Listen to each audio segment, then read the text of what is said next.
Hello and welcome back to the channel Science Math Engineering.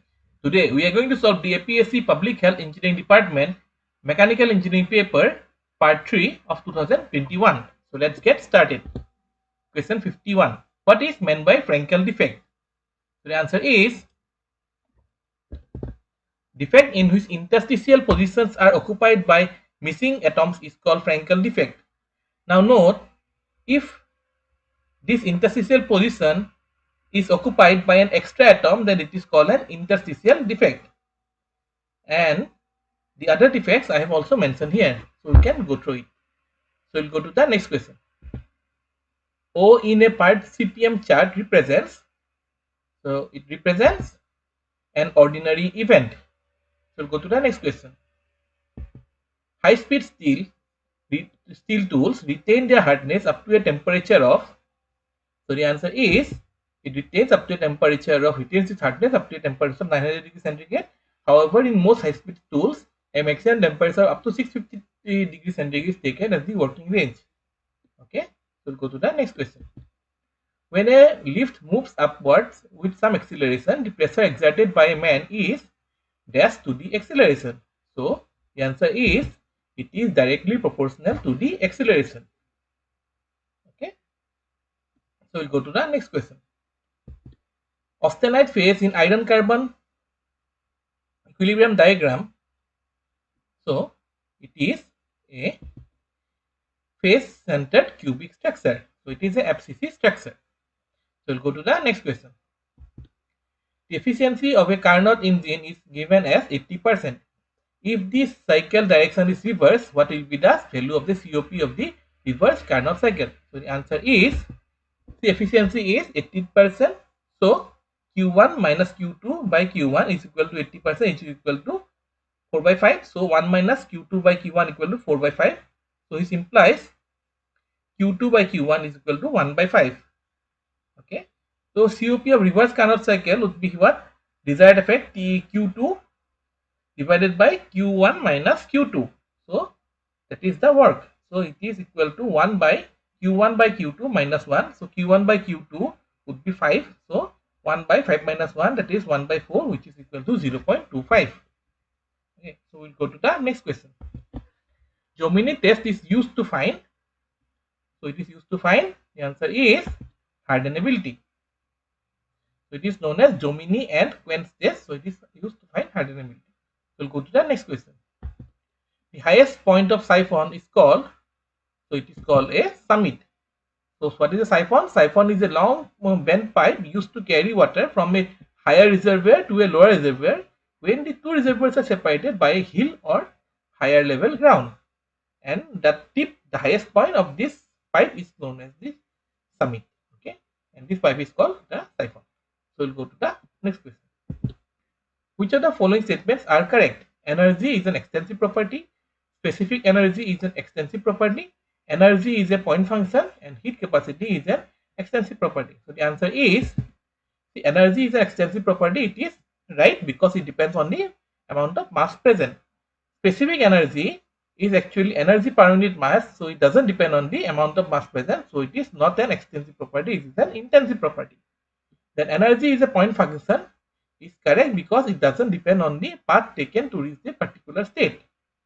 Then heat capacity is also an extensive property because heat capacity is the amount of heat required to change the temperature of a given amount of matter by 1 degree. So as it depends on the amount of matter or mass, so it is an extensive property. So our statements 1, 3 and 4 are correct. So our option B is the correct answer. So we'll go to the next question. The atomic packing factor for a material with body-centered cubic structure is, so the answer is it is 0.68.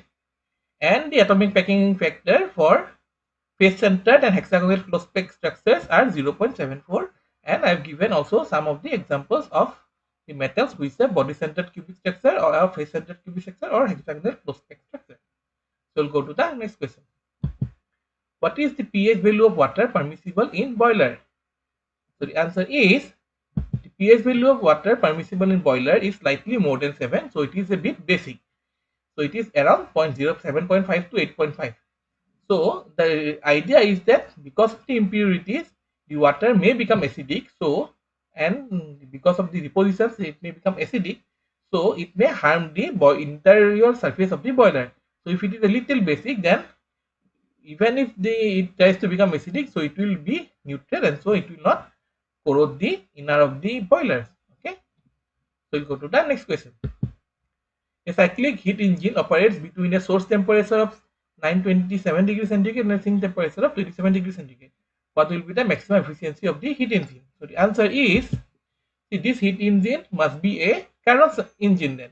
So its maximum efficiency would be 1 minus T2 by T1. Now T1 in Kelvin scale is 1200 and T2 is 300 Kelvin. So maximum efficiency is 1 minus 300 by 1200, that is 0.75 or 75%. So we'll go to the next question.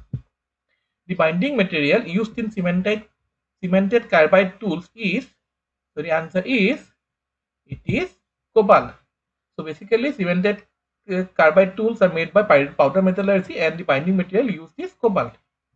So we'll go to the next question. Two like parallel forces are acting at a distance of 24 millimeter apart and the resultant is 20 Newton.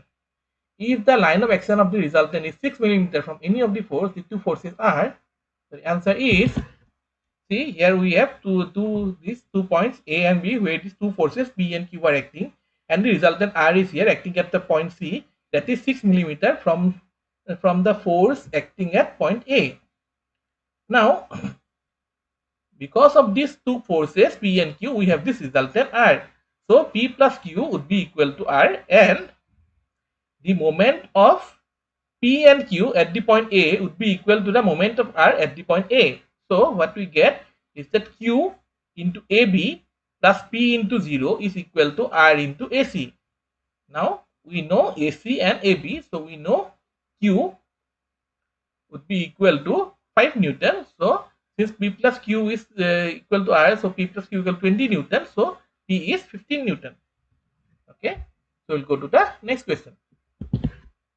A hydraulic ram is used to, so what is a hydraulic ram? So a hydraulic ram, the answer is, the hydraulic ram is used to lift small quantity of water to a great height when a large quantity of water is available at a smaller height. So here I am saying it is none of these choices, because instead of water they have actually written that when a large quantity of air is available at a smaller height. However, we need a large quantity of water at a smaller height for a hydraulic ram. So that was a small mistake from their side. So otherwise it would have been option D. So please note that when a large quantity of water is available at a smaller height, then a hydraulic ram is used to lift small quantity of water to a great height. So we'll go to the next question. The equipment used for inspection of inside portion of hollow chamber or narrow tube is known as, so it is known as a borescope. So now borescope has a complex arrangement of prisms, lenses and light source, and it is used for the inspection of hollow chamber or narrow tube. Now telescope is again used to examine the surfaces which are inaccessible to those inaccessible or whose vision is concealed. Whereas endoscope is similar to a borescope, but it consists of excellent optical system and high intensity light source. It also provides the facility of viewing at various angles.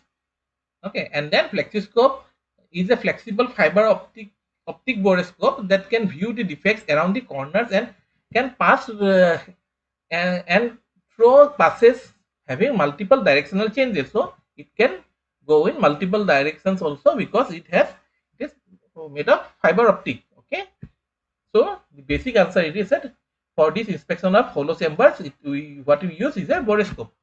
So we'll go to the next question. Positive slack on a part indicates that the project is, so the answer is, positive slack means that we have more time to complete the work, so the project is ahead of time. So we'll go to the next question. Change in internal energy in a closed system is equal to heat transfer if the reversible process takes place at constant. So the answer is, see, change of internal energy is equal to heat transfer, that is del Q is equal to del U. But from first law of thermodynamics, we have del Q is equal to del W plus del U. So we know this, for del W is 0. Now del W is what? It is P dV. So that means V is constant. So our volume has to be constant. So we'll go to the next question. The percentage of carbon in wrought iron is about, so the answer is it is about 0.02%. And the other materials, that is silicon, is 0.12%, sulfur is 0.018%, phosphorus is 0.22%, manganese is 0.02%. There is a slag of around 0.07%, 1%, the remaining is iron. So we'll go to the next question. Thermal conductivity of solid metals with rise in temperature normally, so the thermal conductivity of solid metals generally decreases. Okay. However, in some peculiar metals it may increase, but normally it decreases. So we'll go to the next question. A diamond pointed chisel is used for cutting. The answer is it is used for cutting V-shaped groups, cleaning corners, and squaring small holes. So the option D is the correct answer. So we'll go to the next question.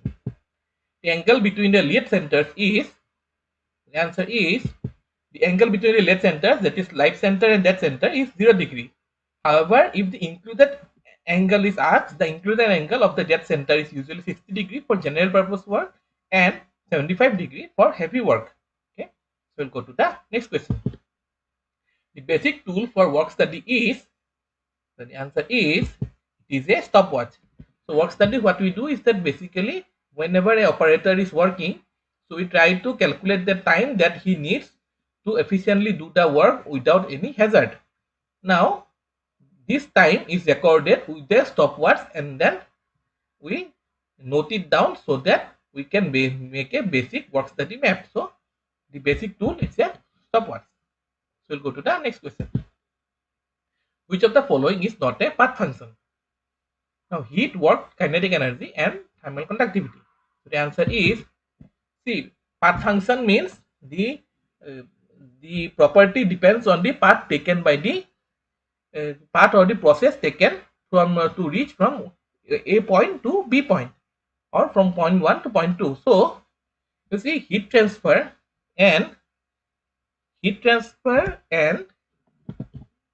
work depends on the path taken, so they are path functions, whereas kinetic energy and thermal conductivity does not depend on the path taken by the body. Kinetic energy, as we know, is the energy attained due to its velocity, and thermal conductivity, it is a material property, and these are not path functions. Okay, so C and D are the correct answers. So we'll go to the next question. The heat treatment process used for softening hardened steel is called, the answer is it is called tempering. So the process of reheating martensitic steel to reduce its brittleness without any significant loss in its hardness is called tempering. It softens the steel, makes it tougher and more ductile. Now what is carburizing? Carburizing is basically increasing the hardness of the steel by using a carbon atmosphere. Okay. And what is normalizing? Normalizing is heating the specimen beyond the upper and lower critical temperature and cooling in steel air. Okay. So it results in slight hardening and without any much loss in ductility. Now annealing also softens metals. However, when we have a hard metal, to just to soft it, we do not use annealing, we use tempering, because annealing requires to reheat it above a certain temperature which is much higher than the tempering temperature, and then we allow it to cool in a furnace, that is slow cooling, so that it forms pearlite and not martensite. The hardness is reduced and the brittleness is also reduced, and it softens it. Okay, so our answer is the tempering. So with this we come to an end to the APSC Public Health Engineering Department Mechanical Engineering paper of 2021 part 3. So we'll come soon with the fourth part. Thank you for joining. See you in the next one.